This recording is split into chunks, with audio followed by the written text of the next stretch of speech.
We are going to continue our series on The Bible Explains, part 187. Today, we are going to continue our mini-series within the big series of The Bible Explains, entitled 12 Timeless Principles of Grace. And we are now on part 6. One principle at a time. We'll discuss the principle and then we'll do the life application at the end. So, let's continue our discussion, but first, let us commit this to the Lord. Let us pray. Our dearest Father in heaven, we are so very thankful for how you have gathered us today. Thank you for the wonderful time of praise and worship. Truly, you inhabit the praises of your people. Thank you so much for the wonderful people who are joining us via online. We commit to you this time, even this learning time. And it is our prayer that everything that will be said and done only for your glory and for the blessing of everyone. This we pray, Father, only in the name of your Son, our Lord and Savior, Jesus Christ, by the power of the Holy Spirit. And everybody would just simply say, Amen. Palakpakan po natin ang Panginoon. Praise God. In this mini-series, we already discussed the first 5 timeless principles. Today, we're going to add one more principle. But before we do that, we are going to refresh our memory with the first 5 timeless principles that we already talked about. We are not going to explain this anymore because we already did. Natalakay na po natin ang mga ito at dadagdagan po natin ang isa. Pero bago tayo magpapatuloy, silipin po natin ang unang 5 na prinsipyo ng biyaya na maaari nating maipamuhay sa ating pang-araw-araw na pamumuhay. Timeless principle of grace number 1, rest in Christ finished work. Timeless principle of grace number 2, live from your true identity in Christ. Timeless principle of grace number 3, align every decision with grace. Timeless principle of grace number 4, allow grace to guide your ambitions. Timeless principle of grace number 5. We just discussed this last Sunday. Be generous the grace way. Today, we're going to add one more principle. And today, we are going to talk about speak grace-filled words. Again, timeless principle of grace number 6, and we are halfway in our series 12 Timeless Principles of Grace. We are going to talk about speak grace-filled words. I want to share with you 4 insights on speaking grace-filled words. Then at the end of this discussion, I am going to share with you life application.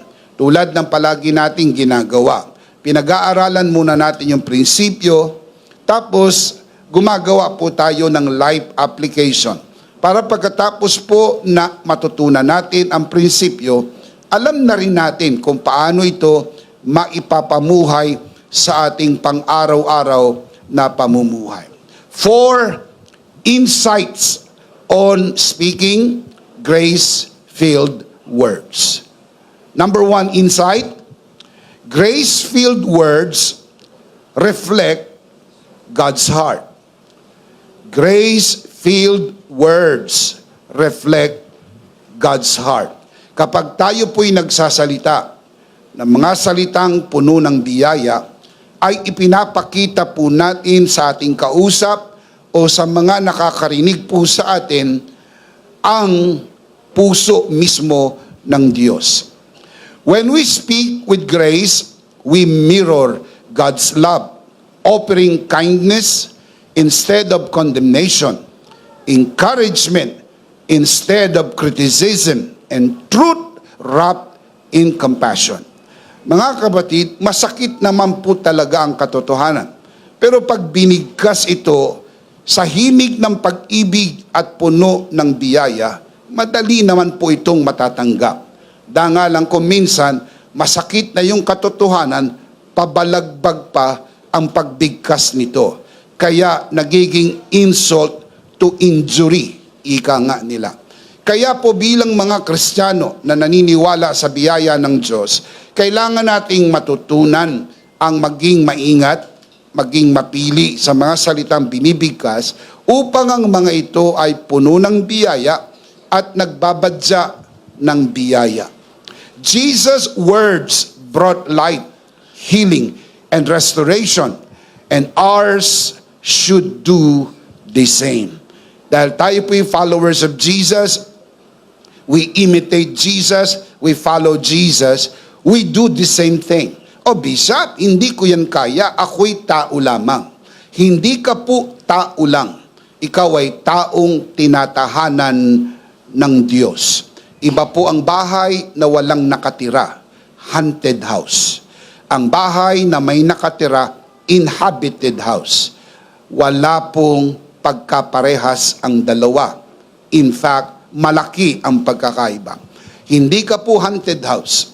Ikaw po'y inhabited house. The Bible teaches that we are the new habitation of God. Nakatira ang Diyos sa atin. Tayo po'y tinatahanan ng Diyos. Ang Ama, ang Anak at ang Espiritu Santo ay nananahan sa atin. Tayo ang bagong templo ng Diyos. At dahil dito, sabi ni Apostol Pablo, tayo ang templo ng Diyos. At bilang mga tahanan ng Diyos, tayo po ay binigyan ng kakayahan gawin ang mga bagay na dapat nating gawin, hindi sa sariling lakas, kundi sa lakas ng Diyos na sumasa atin. We become God's powerhouse. Dahil sa atin tumatahan ang Diyos. In fact, the Bible also affirms the fact that we are like Jesus right here and right now. 1 John 4:17. Ang ating born again spirit ay katulad na ni Kristo. Perpekto, walang kapintasan at banal. Sabi nga ni Apostol Pablo sa kanyang sulat sa Ephesians 4:24, to put on the new self, created to be like God in true righteousness and holiness. Kapag sinasabi po ng Biblyang tularan natin si Kristo o gawin natin ang mga nagawa ni Kristo, hindi po ito inaasahan ng Diyos gagawin natin sa sarili nating lakas dahil hindi talaga natin kaya. Pakinggan niyo ang sinabi ni Apostol Pablo, I can do all things through Christ who gives me strength. Again, look at the screen. Jesus' words brought light, healing, and restoration. And ours, our words, ours should do the same. Let every word be a reflection of His mercy, wisdom, and peace, drawing others closer to His heart. Speak grace, and let His love be heard. Yan po ang challenge sa atin. Sa biyaya ng Diyos na nasa atin, bigkasin natin ang biyaya. Huwag maging mapaghusga, maging maunawain. Always give the benefit of the doubt. Huwag po nating husgahan, lalo na yung hindi naman talaga nating naiintindihan.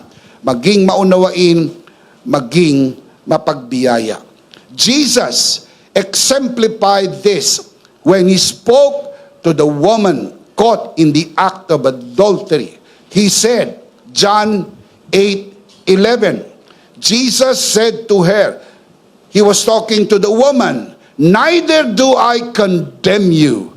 Go and sin no more. Sa tagpong ito, lahat ng mga tao ay hinuhusgahan ng babae na nahuli sa akto ng pakikiapid. Kung mayroon mang tao na pwedeng humusga sa babaeng ito, sa tagpong ito, walang iba kundi ang Panginoong Hesus. Pero ang sabi niya, ang sino man sa inyong walang kasalanan, ang unang bumato dahil hindi niya pwedeng kontrahin ang batas ni Moises na ang sino mang nahuli sa akto ng pagkikiapid ay kailangan batuhin hanggang mamatay. Kaya ang sabi ni Jesus, ang sino man walang kasalanan ang unang bumato. Lahat sila'y nag-alisan. Ang natira sa tagpo ay ang babae at ang Panginoong Hesus. Tinanong ni Jesus ang babae, "Babae, nasaan ang iyong mga taga-usig?" Tumingin siya sa paligid, ang sabi niya, "Wala na po sila." Ang sabi ng Panginoong Hesus, "Ako man, hindi kita hinuhusgahan. Tumayo ka na at wag nang magkasala." Ang taong hindi hinuhusgahan, tumatanggap ng biyaya, nagkakaroon ng bagong simula at pwedeng magbago dahil walang tao na hindi kayang baguhin ng biyaya ng Diyos. Can you say amen? Amen. Jesus' words carried truth and love, offering both forgiveness and guidance. Speaking with grace means that we do not condemn, but instead uplift, restore, and lead others towards God's grace and transformation. Tandaan po niyo ang paalala ng Panginoong Hesus.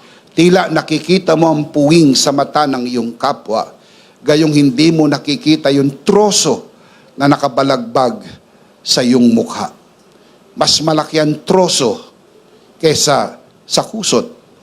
Ang puwing na nasa iyong mata, maraming mga tao ang nakakapuna. At tila ikaw ay hinuhusgahan ng mga taong kulang sa unawa, kulang sa biyaya. Habang hinuhusgahan ng mga tao, lalo silang nanlulumo, lalo silang nangihina, at lalo silang lumalayo sa tsansang magbago. But hindi natin subukan ang bagong approach. Why don't we try the new approach? The approach of grace. Huwag nating husgahan. Dahil lahat naman po tayo'y nagkasala, walang matuwid, wala kahit isa. Subukan natin bigkasin ang biyaya ng salita ng pagpapatawad, walang condemnation, mamamangha tayo, lahat ay kayang baguhin ng biyaya ng Diyos.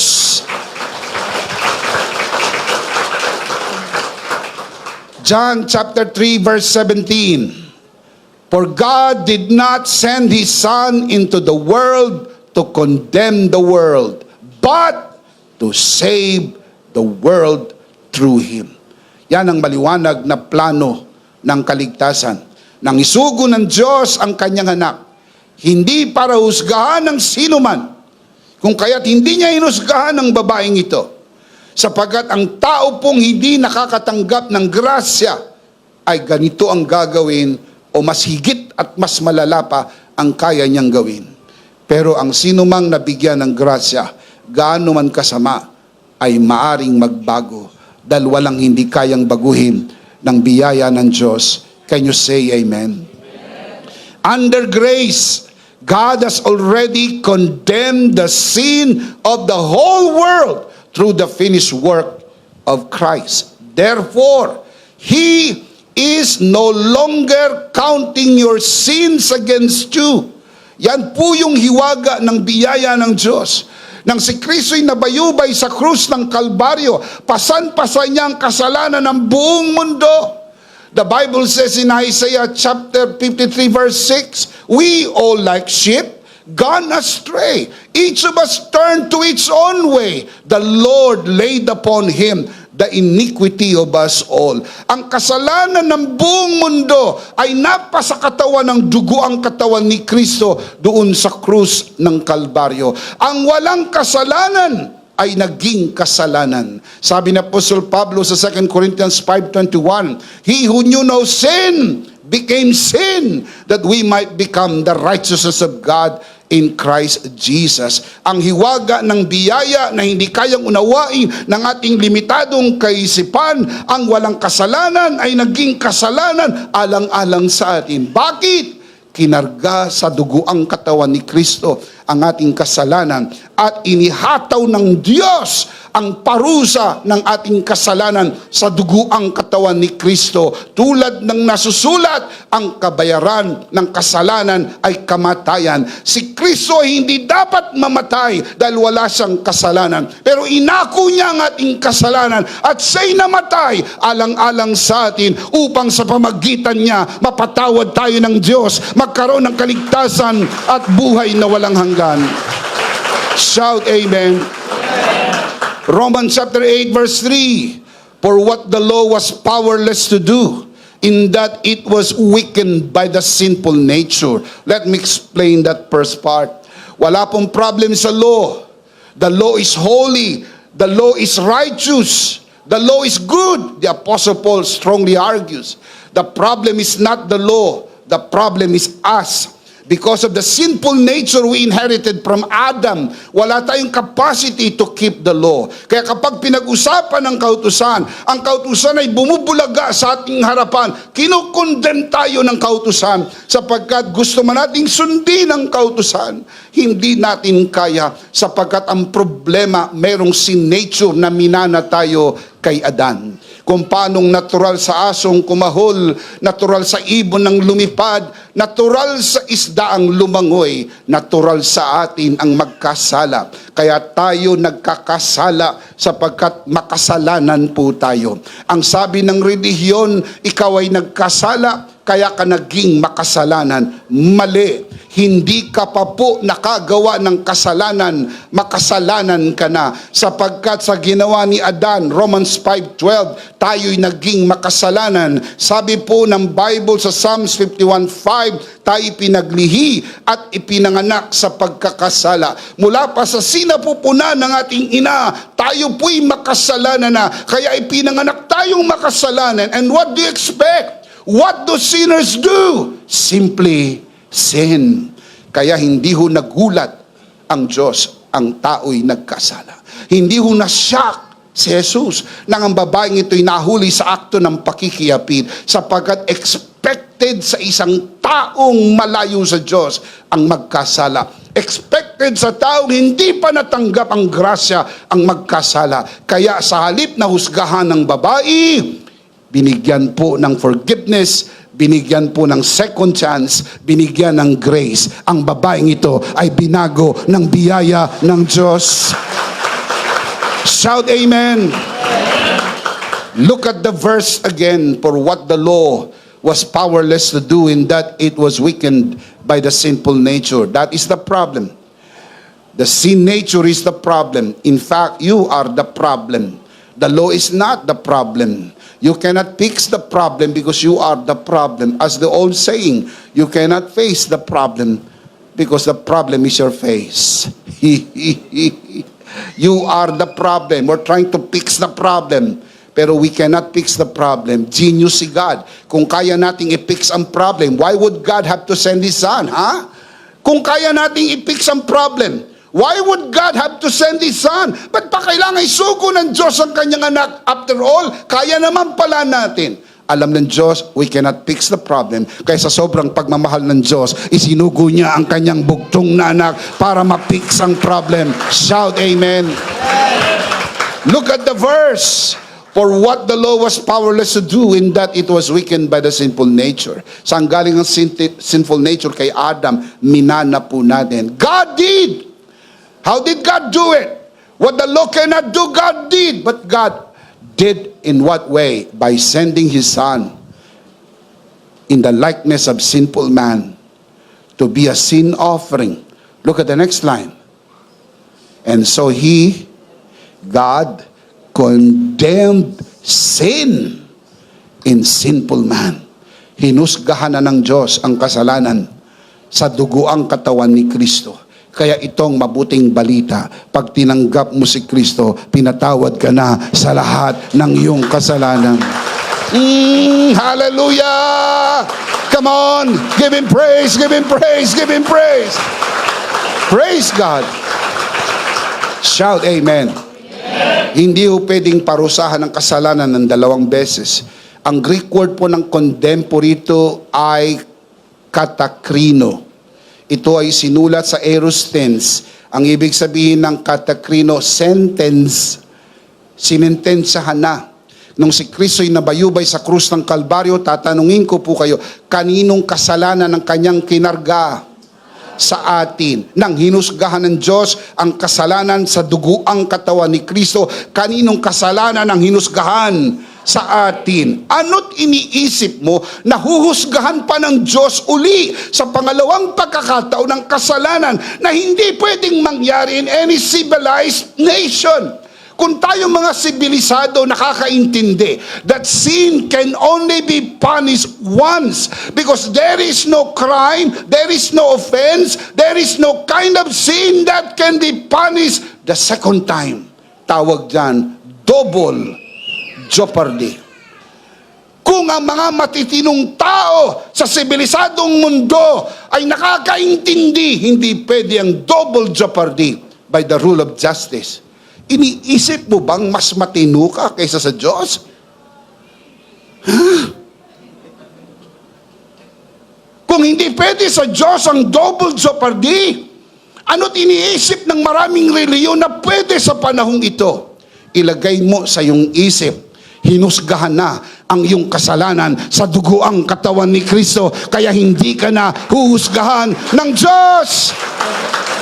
Palakpakan natin ng malakas ang Panginoon. Praise God. Thank you, Jesus.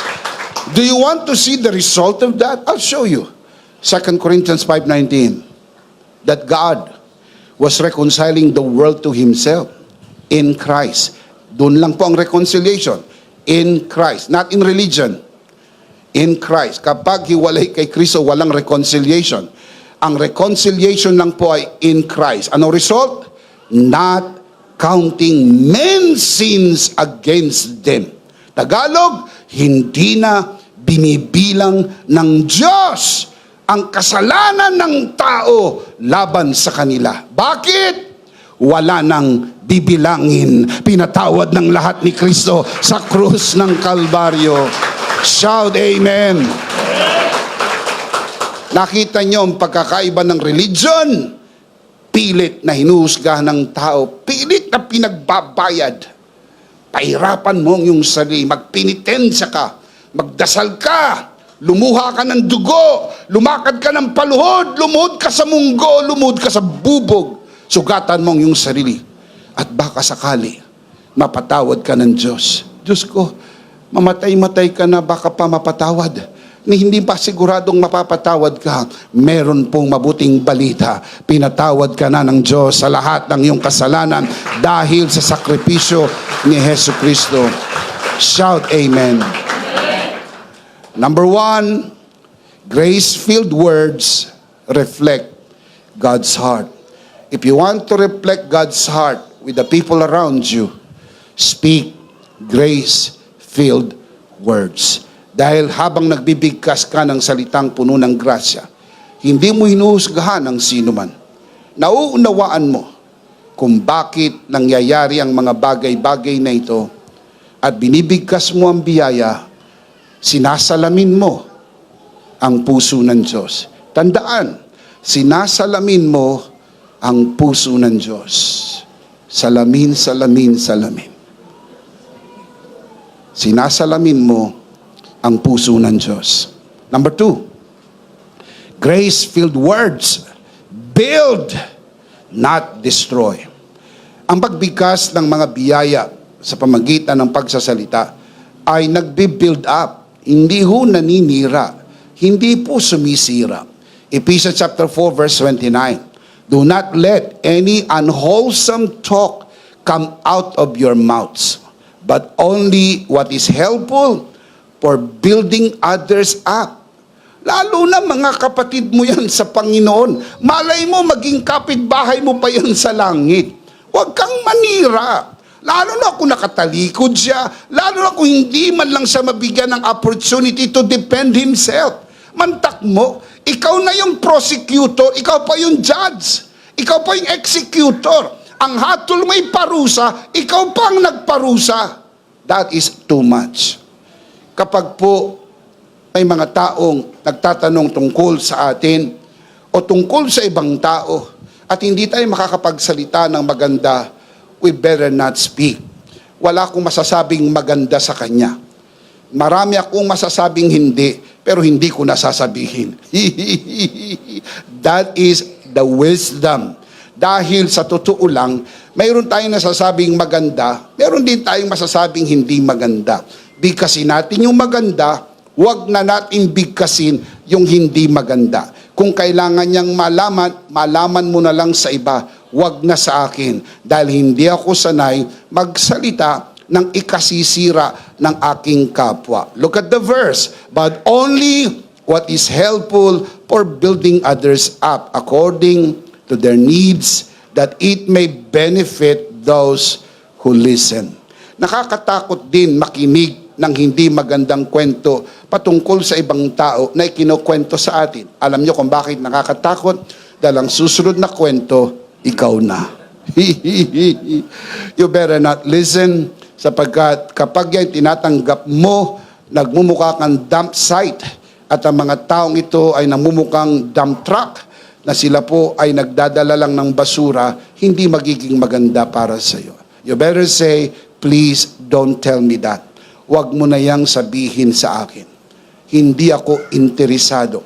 Kasi kung maririnig ko yan, hindi ko rin naman siya makakausap para i-verify kung totoo yan, malalason lang ang isip ko. I might as well not to. Ngayon, kung gusto mong sabihin yan, sa harap niya, para mabigyan siya ng pagkakataon, maipagtanggol ang kanyang sarili. And if you don't want that, we better not speak. Because every time we speak, we must speak grace-filled words. Now look at this verse from the Message. The same verse, Ephesians 4:29.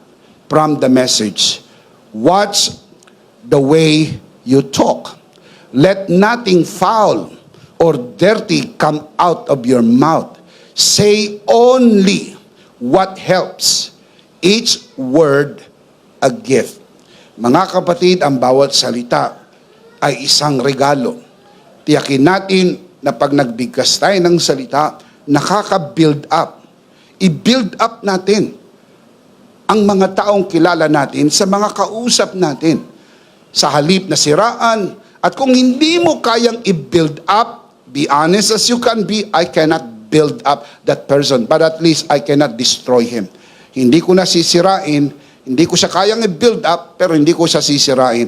Do not say anything na makakasira ng iyong kapwa.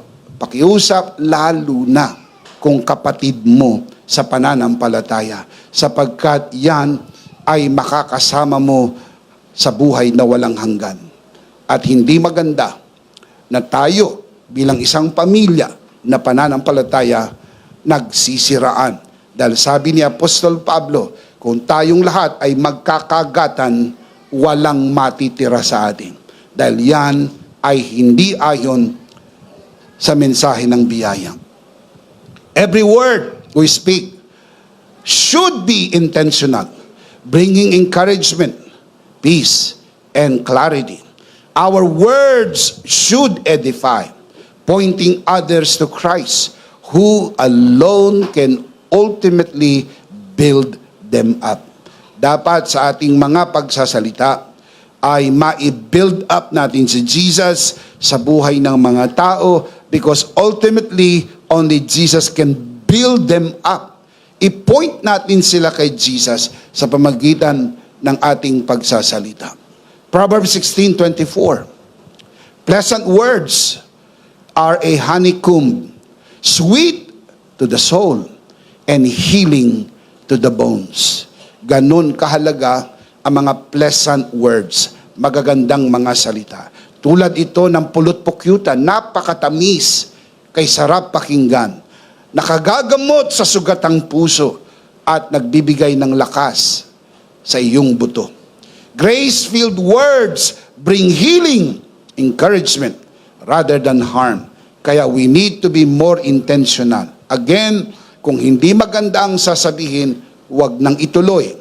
Kung magsasalita ka ng maganda, ituloy mo, sapagat yan ay matamis pakinggan at nakaka-build up. In fact, dalawa ang nabibuild up. yung pong sinasabi mo tungkol sa ibang tao at ikaw mismo ay nabibuild up doon sa nakikinig sapagkat nakikilala ka isang tao na hindi naninira. And that is good point on both ends. Yan po ang grace. Number 2, grace-filled words build, not destroy. Number 3, grace-filled words are gentle yet powerful. Soft yet powerful. No, make no mistake about that. Hindi dahil soft, hindi dahil gentle ay weak. That is the power of grace-filled words. Banayad, mahinahon, pero malakas at may kapangyarihan. Proverbs 15:1, a gentle answer turns away wrath, but a harsh word stirs up anger. Sa wikang Pilipino, ang malumanay na sagot ay nakakapawi ng galit, ngunit lalong nagpapagalit ang pabalagbag na sagot. Totoo naman, pag galit na galit ka na, tapos yung kausap mo biglang huminahon, humuhupa yung galit. Pero napansin mo ba, kung galit na galit ka na, tapos yung kausap mo parang mas galit pa sa'yo, lalong naglalagablab, nagliliyab ang galit mo, sapagkat para pong apoy yan na binubuhusan mo ng gasolina. Lumalala ang galit. Kaya, kung galit na yung asawa mo, huwag mo nang sabayan. Sabihin mo na lang, love you. Hihihihi. Mamaya huhupa na yung galit niya. Now, you can talk better. Dahil pagkagalit, hindi talaga kayo makakapag-usap ng maayos. Dahil nangingibabaw ang emosyon. Hayaan nyo munang humupa. Huwag kayong magsabay. Galit na galit siya, hayaan mo siya magalit. Nauna siya eh. Nauna na nga siya nagalit, sasabayan mo pa. O di pagkatapos na, ikaw naman. Pero huwag kayong magsabay. Pag humupa na yung galit nyo, now you can talk. Pag-usapan. May kasabihan ng Tagalog. Ang hindi makuhang nakatayo, makukuhang nakaupo. Ang hindi makuhang nakaupo, makukuhang nakahiga. Itulog nyo muna. Bukas, mas klaro na ang kaisipan nyo, makakapag-usap na kayo. At walang problema na hindi ho na pag-uusapan dahil yan ay kaya ng biyaya ng Diyos. Palakpakan si Lord. Amen. Praise God. Gentleness is not weakness. It is controlled strength. Words spoken in grace diffuse conflict and bring healing. Alam nyo, merong malakas pero hindi kontrolado yung lakas. Kahit yung hindi dapat tamaan, tinatamaan. Kasi hindi kontrolado eh. Kailangan kontrolado yung lakas. Yan po yung gentleness. Malakas pero kontrolado. Huwag mo underestimate mga kapatid ang parang banayad at mahinahon. Nakakapanood kayo, di ba, ng mga kumpu? Wag ganyan lang. Pero pag ginanyaw, tumba. Meron naman mga kapatid, talagang braso-braso, galit-galit. Okay din nung panahon na yun, pero madalas at mabilis na maubos ang iyong lakas. Pero yung banayad lang, paisi-isi lang, at may problema, tawanan mo muna ang problema at saka mo pag-usapan. Dahil pag napag-usapan yan, hindi mo na matatawanan. So tawanan mo muna. Bakit? Sino bang walang problema? Tatanungin ko, sinong taong walang problema? Lahat ho ng buhay may problema. Ang walang problema yung nasa sementeryo. Taas ang kamay ng ayaw ng problema. Lahat nagkakaproblema. Pero ang magandang balita ito, kaya ng biyaya ng Diyos. Ang anumang problema, kaya ng grasya ng Diyos. Amen? A calm, measured response even in difficult situations demonstrates Christ-like wisdom and maturity. Let me give an example. Genesis chapter 50, verse 18, following verses. His brothers, referring to the brothers of Joseph, then came and threw themselves down before him. "We are your slaves," they said. Ito na, alam nyo storya. Nagpanagpo na sila sa Egypt. Itong mga kapatid ni Joseph, ito po yung mga nagbenta sa kanya. Nagkaalaman na yung governor ng Egypt ay si Joseph, second in command to Pharaoh, ay yun yung kapatid nila, anak ni Jacob, na ibinenta po nila paglipas ng mahabang panahon, 13 years, 17 years old, itong si Joseph nang ibenta ng kanyang mga kapatid. At siya po ay naging governor ng Egypt sa edad na 30 years old. Paglipas pa po ng 9 na taon, dahil 7 taong kahirapan, 7 taong kasaganaan, after 9 years, so 39 na po si Joseph, nagpanagpo sila. At ang ginawa ng mga kapatid, itinapo nila ang kanilang sarili sa paanan ni Jose at sila'y nakikiusap, sabi, "We are your slaves." Now, look at verse number 19. Look at the verse. "But Joseph said to them, 'Don't be afraid.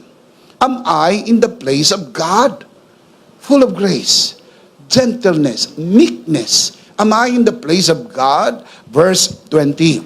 "You intended to harm me, but God intended it for good, to accomplish what is now being done, the saving of many lives." Look at 21. "So don't be afraid. I will provide for you and your children." And he reassured them. And what else did he do? Spoke kindly to them. What was that? Grace-filled words. Yun po yung pagbigkas ng grasya.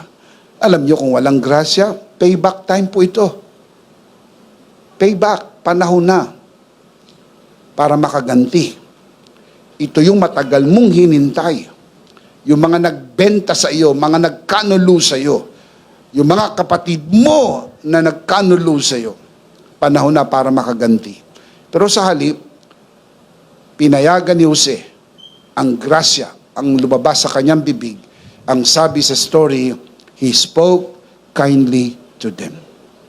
That is what grace is all about.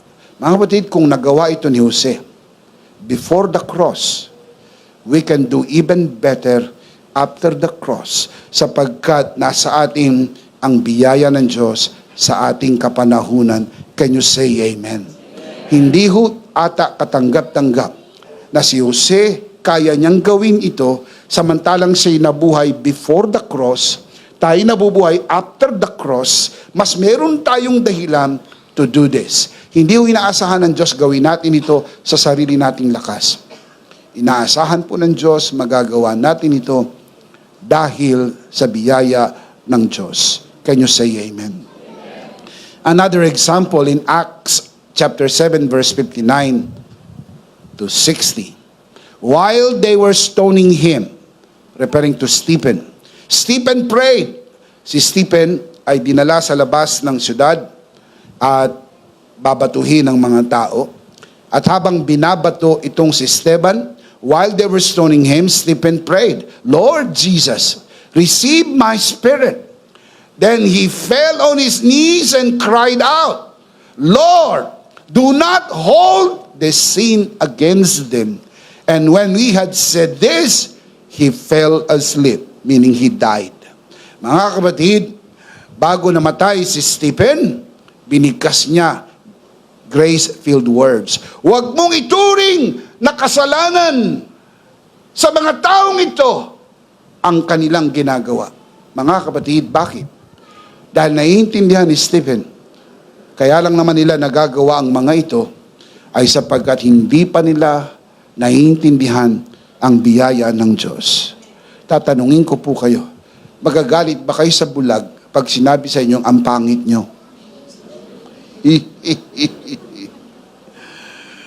Ulitin ko, magagalit ba kayo sa bulag kapag sinabi ng bulag ang pangit mo? Hindi. Mabuti naman. Dahil pag nagalit ka, pangit ka talaga. Dahil sobrang kapangitan mo, pati bulag, nakita ang kapangitan mo. Pero hindi ka magagalit. In fact, nauunawaan mo siya.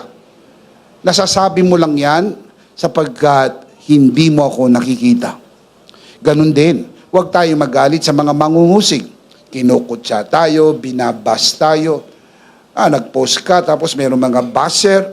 Huwag kang magalit. Di naman niya naiintindihan yung naiintindihan mo eh. Di naman niya nakita yung nakikita mo. Wala pa sa revelation na nakarating sa pagkaunawa. Malaking pagkakaiba sa mga matang may kaliskis kaysa sa matang nalaglag na ang kaliskis. Mga kapatid, huwag makipagdebate, huwag makipagtalo, huwag makipag-away. Nakita niyo po ba si Bishop Emmy sa social media na nakipagdebate o nakipagtalo? Hindi. Sapagkat hindi po yan makakatulong. Sa debate at talo, sa debate at pakikipagtalo, matutukso ka na magsalita ng mga maanghang na salita. Lalo na pag nagkakapikunan na kayo. Lalo na pagka nagiging mainat na ang argumento. Minsan nawawala na sa issue.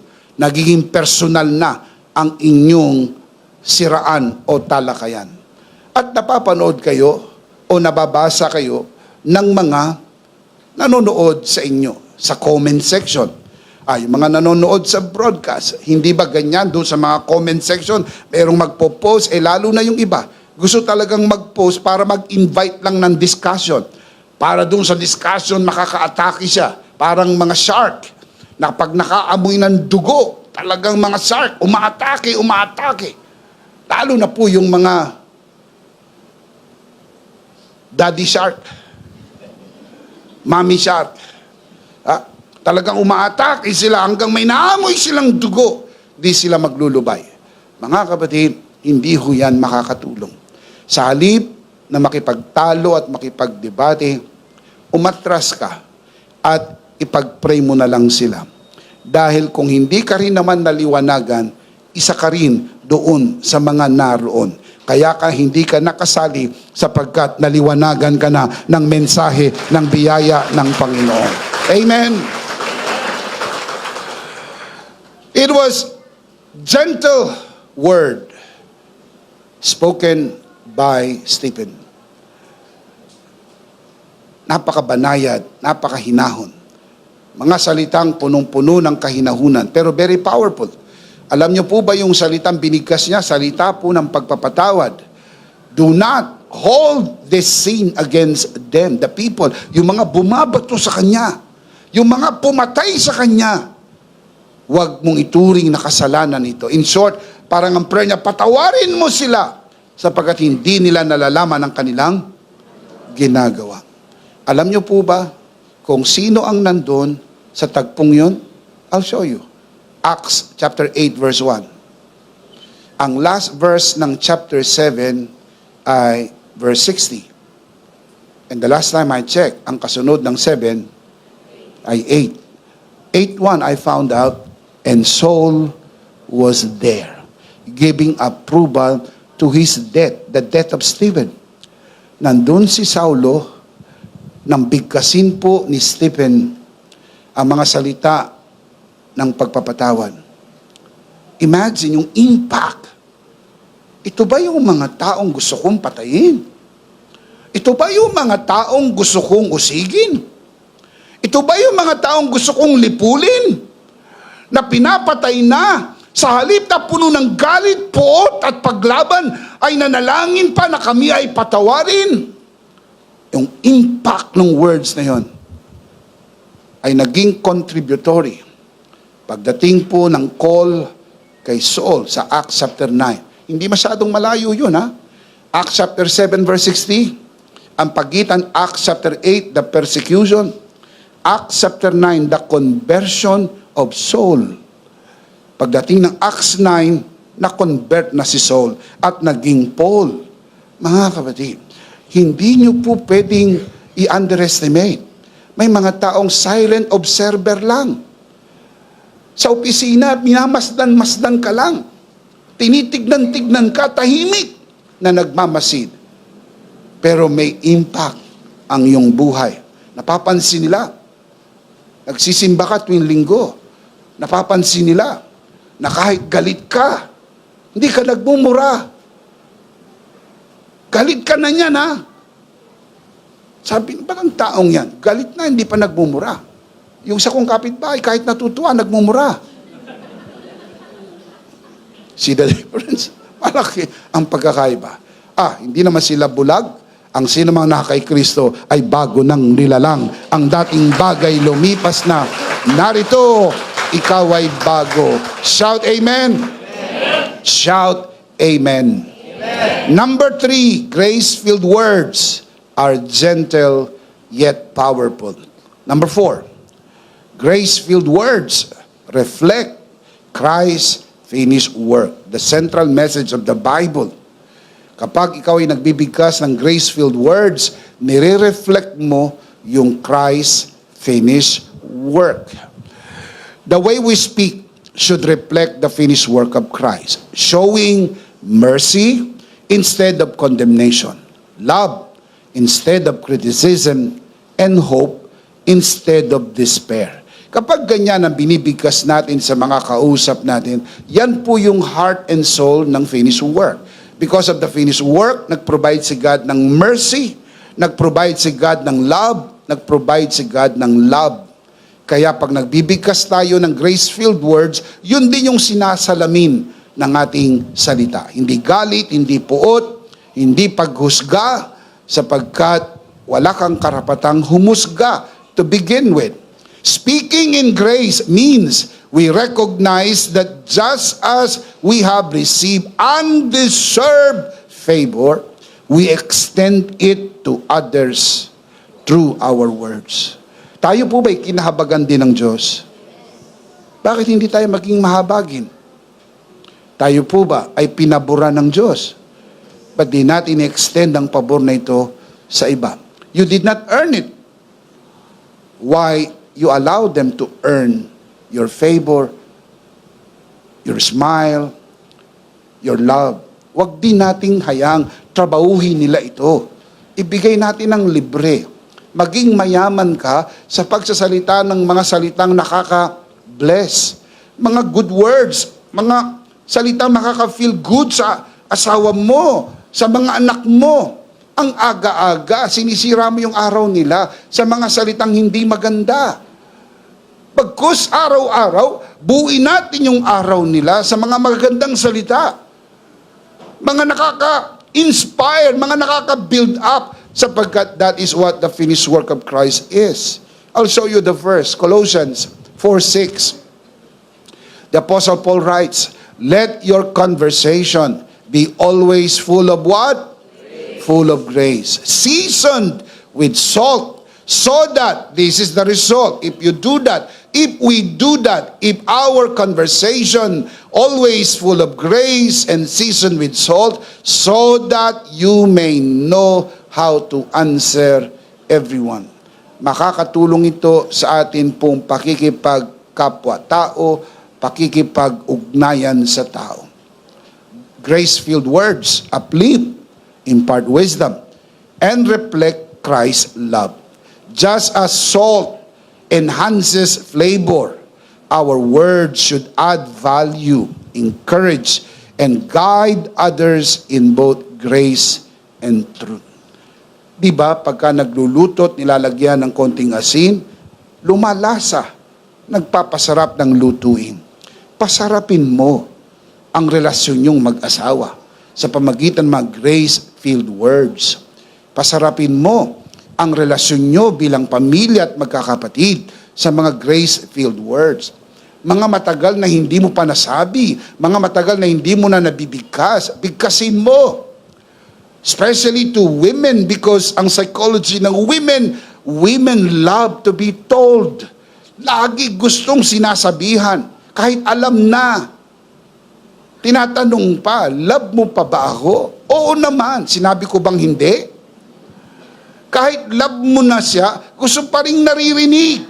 So bigkasin mo sa kanya na laging, I love you. Wow! Parang masisiraan siya ng bait. Sabihin mo pa rin, sapagkat yun ay nakakagaang ng mga gawaing bahay, mga stress, lalo na kung masyadong mataas ng bayarin at masyadong mababa ang iniintrega mo. Nakakadagdag po ng gaang ng pakiramdam yung mga grace-filled words. Can you say amen? Pag problema po ang pag-uusapan, huwag nyo pong pag-usapan bago kumain o kaya habang kumakain. Bad timing. Kapag po problema ang pag-uusapan, huwag nyong pag-usapan bago matulog. Bad timing. Mag-set kayo ng time in between bago kumain at bago matulog. Hindi po kung kayo'y matutulog na. Para meron pa rin kayong time to recuperate. Makakabawi pa at siguradong makakatulog pa rin kayong magkatabi. Dahil pag hindi, siguradong isa matutulog sa labas. And that is not very good. Kaya dapat grace-filled words. Can you say amen? Speaking with grace means being intentional, choosing words that build up rather than tear down, pointing people toward the hope found in Christ. Let your words reflect His grace in every conversation, in every aspect of our life. Marriage, family, friendship. Tsaka pagkatapos na, huwag nyo na pong i-bring out. Lalo po yung mga close cases, napag-usapan na natin yan. Nag-sorry na ako dyan.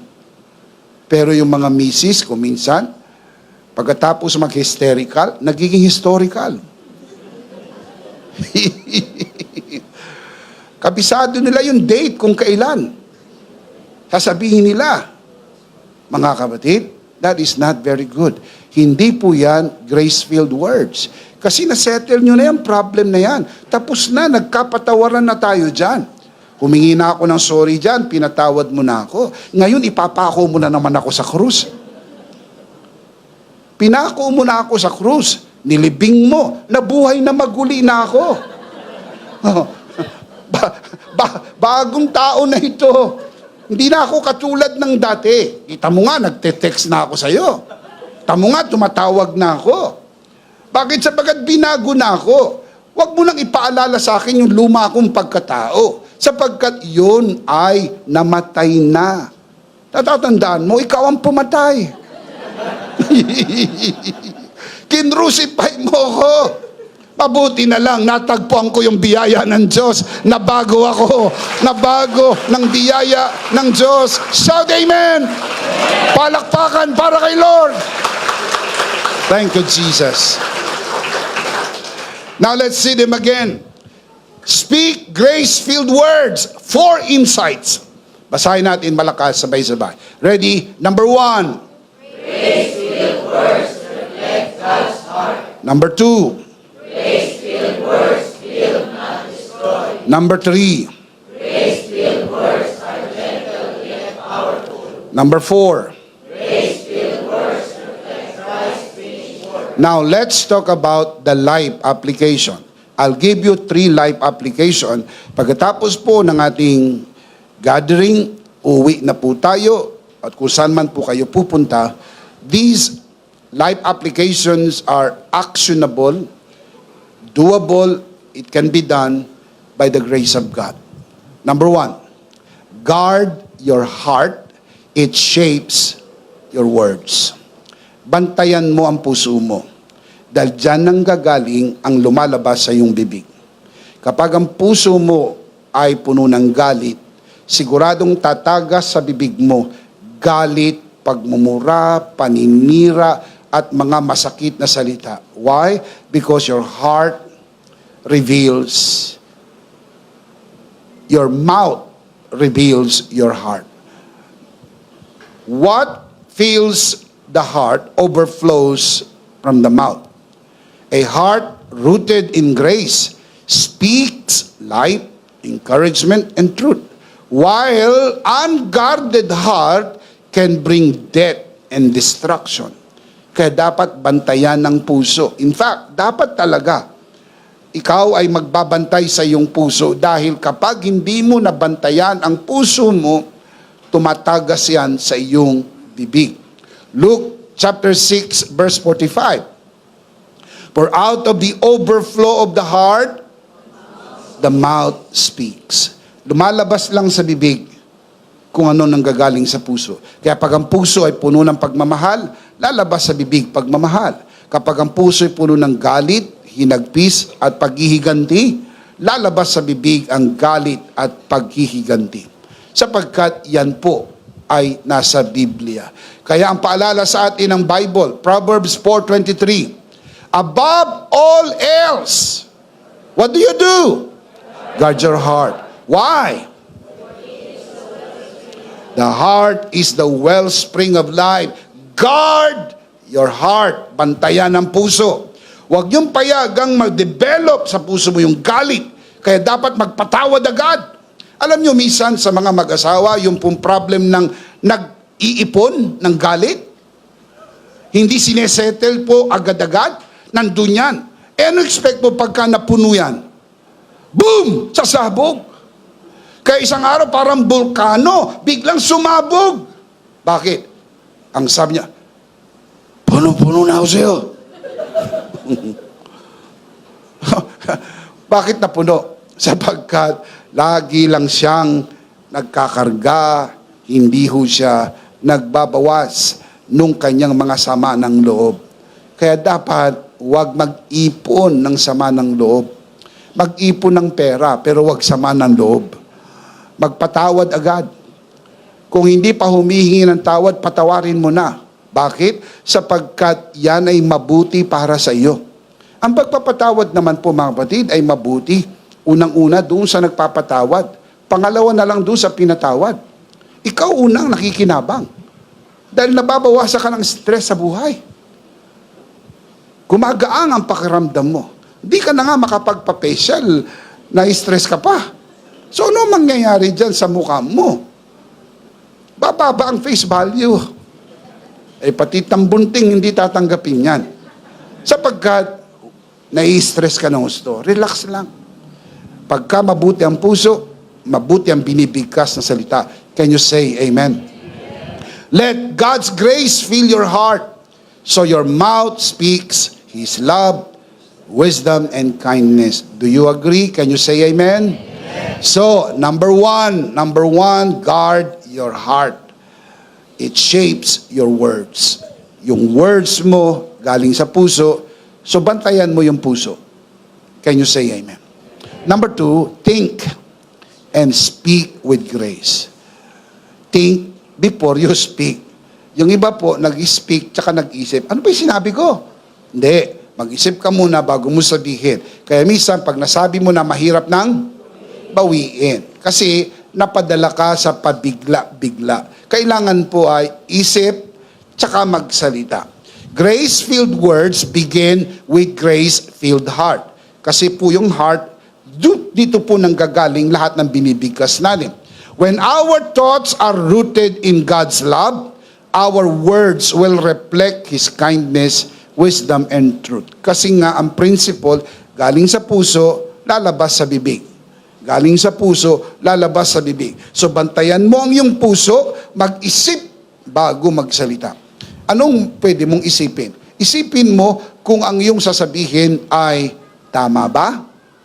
Totoo ba to? Pangalawa, isipin mo rin na kung yung sasabihin mo ay makakabuti. Dahil kung hindi naman makakabuti, huwag mo nang sabihin.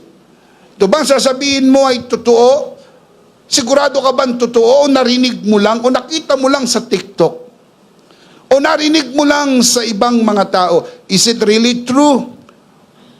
Will it benefit the person you are talking with? Pag sinabi mo ba ito, makikinabang po siya? Tanongin mo rin sarili mo, ngayon ko na ba ito sasabihin? Mahalaga rin ang timing. Baka naman totoo yan, baka naman makikinabang siya, pero hindi pa ngayon ang timing. Kaya, tsempuhan mo rin. Kasi mahalaga po yung grace. Bantayan natin yung ating puso tsaka yung ating isip. That is why the scripture reminds us to be quick to listen, slow to speak, and slow to become angry. Kailangan mabagal magsalita. Kung minsan, mas mabilis kang magsalita kaysa mag-isip. Kaya nangyayari, nasasabi mo yung mga salitang hindi mo naisip. Dapat po ay mas mabilis mag-isip kaysa magsalita. Para lahat ng sasabihin natin ay naisip muna, na-process muna bago bigkasin. Also, the Bible warns us when words are many, sin is not absent. For he who holds his tongue is wise. Proverbs 10:19. Colossians chapter 4 verse 6, the Apostle Paul reminds us, let your conversation always be full of grace, seasoned with salt. Lagi po meron pong biyaya. Ano po ba ang biyaya? To receive what you do not deserve. So bigkasin mo sa kanya yung salita, hindi siya deserving, pero I say it also because hindi rin ako deserving. Pero sinabihan ako ng Panginoon ng mga salita na hindi ako deserving. I am accepted, I am loved, I am blessed and highly favored. So I might as well do the same sapagkat ito'y ayon sa biyaya. This brings me to point number 3. Application number 3, speak life over others, even the undeserving. Madali po magsalita na magandang salita sa mga deserving. Pero how about the people around us na hindi deserving? Hindi na ba tayo bibigkas ang salita sa kanila ng words of grace dahil hindi sila deserving? In fact, yun talaga ang definition po ng grace. To receive what? You do not deserve. To speak to the person who do not deserve this thing para sa kanya. Grace is earned. Grace is unearned. I want to say that again. Grace is unearned, yet God freely gives it. Jesus spoke life to sinners, the broken, and even his enemies, offering love instead of condemnation. We speak life even to those who don't deserve it. If we do that, we reflect God's heart. Kasi yan talaga ang ginawa ng Diyos sa atin. Romans 5:8. But God demonstrated His own love for us in this. While we were yet sinners, while we were still sinners, Christ died for us. Yan po yung biyaya ng Diyos. Na kahit hindi tayo karapat-dapat, minahal tayo ng Diyos. Na Bishop, hindi ko yan kaya. Of course. Sino kayang gumawa nito? Wala. Ang Diyos lang. Pero ang Diyos ay nasa iyo. Ang biyaya na ibigay sa iyo. Hindi yung inaasahan ng Diyos gagawin natin ito sa sarili nating lakas. Magagawa lang natin ito sa biyayang gumagawa sa ating buhay. Let your words be channel of grace, uplifting and restoring others just as He has done for you. Kung paano tayo ni-restore ng biyaya ng Diyos, gawin din natin sa ibang tao. Mga makasalanan, mga broken, mga people na nanlulumo, nanghihina, at feeling condemned. Let us encourage them. Let us speak words of encouragement to them. Words of grace, grace-filled words, magagawa lang natin dahil ganun din ang ginawa ng Panginoon sa atin. Can you say amen? Let's see them again.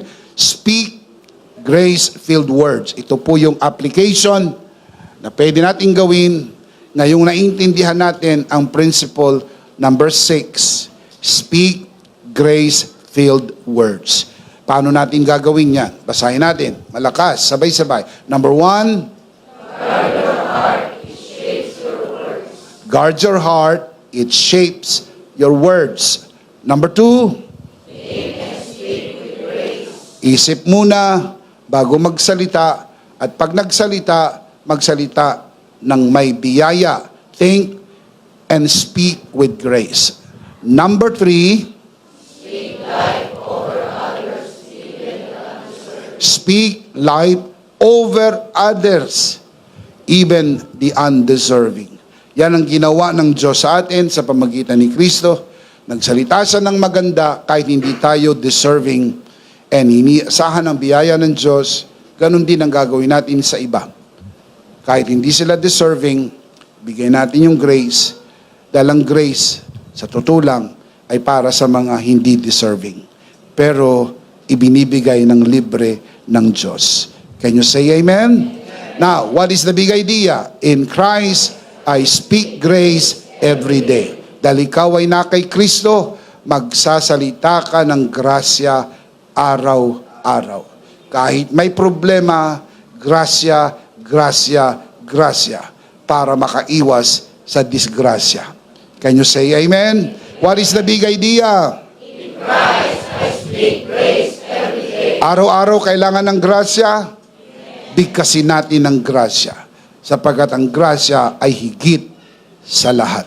Of course, we do not want to end the broadcast without giving you, who are watching this broadcast, the opportunity to receive Jesus today and be saved. Pag tinanggap mo si Jesus, tinatanggap mo yung grasya ng Diyos, sapagkat si Jesus ang grasya ng Diyos at siya ang tunay na kaligtasan at wala ng iba. Matapos kang maligtas, magkakaroon ka ng opportunity na lumago sa biyaya ng Diyos at matututunan din natin ang magsalita ng salita ng grasya. Pero ang simula ng lahat ay maligtas. If you want to be saved today, tayo mananalangin ng pagtanggap. Taas natin ang ating dalawang kamay. Aanyayahan ko po ang lahat ng narito sa loob ng bulwagan na ito to do the same. Doon po sa mga nanonood sa broadcast, taas natin ang ating dalawang kamay. Pikit natin ang ating mata at sumunod tayo sa panalangin ng pagtanggap. Ariin niyo po na ito isang personal niyong panalangin. Bawat kataga na bibigkasin, ariin mong isang personal mong panalangin. Manalangin tayo ng pagtanggap. Panginoong Jesus, ako po'y makasalanan. Hindi ko po kayang iligtas ang aking sarili. Ako'y mapapahamak ng hiwalay sa iyo. Narinig ko po ang mabuting balita. Ako po'y naniniwala. Tinatanggap kita sa aking puso bilang aking Panginoon at aking tagapagligtas. Salamat po. Pinatawad mo na ang aking mga kasalanan. Isinulat mo na ang aking pangalan sa aklat ng buhay. Sa pangalan ni Jesus. Amen.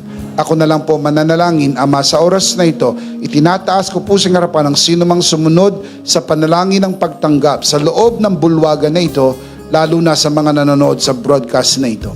Pinagkakatiwala po namin sila sa iyong kagandahang loob na sila'y lumago sa biyaya at sa bagong natagpo ang pananampalataya sa pangalan ng Panginoong Jesus. Tayong natin magsabi ng Amen. Palakpakan si Lord. Praise God. Praise God.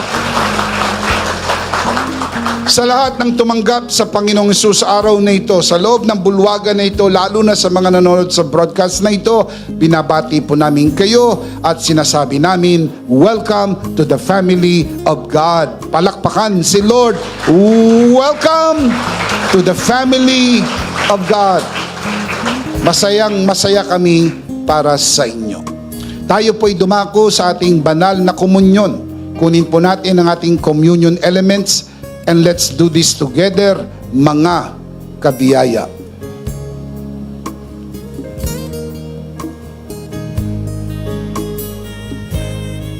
Alright, let's do this together.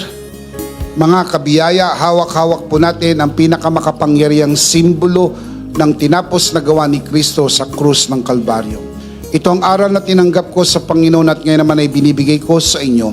Nang gabing siya'y pagkanuloy dumampot siya ng tinapay, kanyang pinagpira-piraso at kanyang sinabi, ito ang aking katawan na pinagpira-piraso dahil sa inyo. Gawin niyo to bilang pag-alaala sa akin. Sabay-sabay po natin gawin.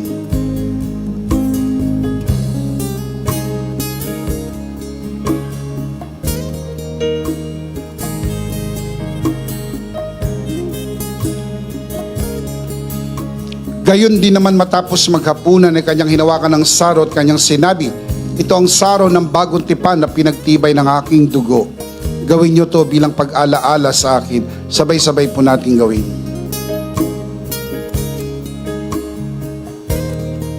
At po itaas ang ating dalawang kamay at sumunod po tayo sa panalangin na ito. Aming Ama, maraming salamat po sa aming Panginoong Hesukristo. Panginoong Hesukristo, maraming salamat po sa iyong banal na dugo na iyong itinigis sa krus ng Kalbaryo. Dahil po dito, lahat ng aming kasalanan ay iyong pinatawad. Maraming salamat po sa iyong katawan na nabugbog at nasugatan. Dahil po dito, lahat ng aming sakit ay iyong pinagaling. Gaya ng nasusulat, sa iyong mga sugat, ako'y magaling na. Ako'y naniniwala, ako'y magaling na. Aking dinideklara, ako'y magaling na. Ako'y malusog, malakas, masigla, pinagpala, pinaboran, at mabubuhay ng mahaba. Sa pangalan ni Jesus, maraming salamat po, Banal na Espiritu, sa iyong kapahayagan sa mensahe ng biyaya. Sa pangalan ng Panginoong Jesus, Amen. Amen. Palakpakan po natin ang Panginoon. Praise God. Isang beses pa, malakas, sabay-sabay. Ano po ang ating big idea? Are you in Christ? You speak grace every day. Can you say amen? Last of all, let me speak to your heart, you who are watching this broadcast. If this broadcast has blessed you, and if not asking too much, I would like you to bless this ministry with your love offering, so that together we can reach the world with the message of full grace. And from the bottom of our hearts here at EMI, we would like to say, thank you for giving to the Lord. We'll see you next Sunday, prayerfully on site, but definitely we'll see you again online. Ako po, si Bishop Emmy. Kasama po si Pastora Joe at ang kabuuan ng The Lord's Community and EMI Broadcast. Maraming salamat po. Stay a bit for more announcements. Stay blessed and stay connected. Always remember, in Christ, you are forever. Charito!